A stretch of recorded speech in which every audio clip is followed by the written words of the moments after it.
Saya ucapkan terima kasih kepada Pemprov yang telah menghibahkan tanah kepada Polda. Kemudian juga saya ucapkan terima kasih kepada Bapak Bupati yang berperan juga dalam rencana pembangunan rumah sakit ini. Saya juga ucapkan terima kasih kepada Ketua DPR yang memfasilitasi hibah dari Pemprov. Kemudian juga masyarakat ya sekitar lokasi yang memberikan dukungan sepenuhnya kepada Polda Gorontalo dalam rangka pembangunan rumah sakit Bayangkara tingkat 3 ini. Di tengah pandemi COVID-19 ini tentunya pembangunan rumah sakit apapun kelasnya menjadi suatu hal yang sangat penting.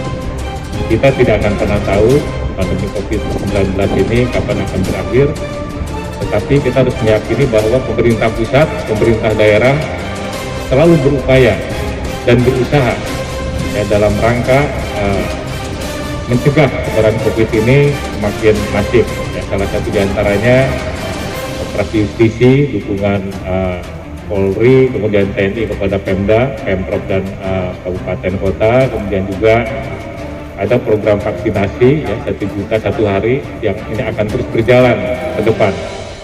Artinya sangat beralasan jika pembangunan rumah sakit ini benar-benar nanti diharapkan tidak hanya bermanfaat bagi anggota Polri, PNS Polri, tetapi juga ini harus bermanfaat bagi masyarakat Gorontalo.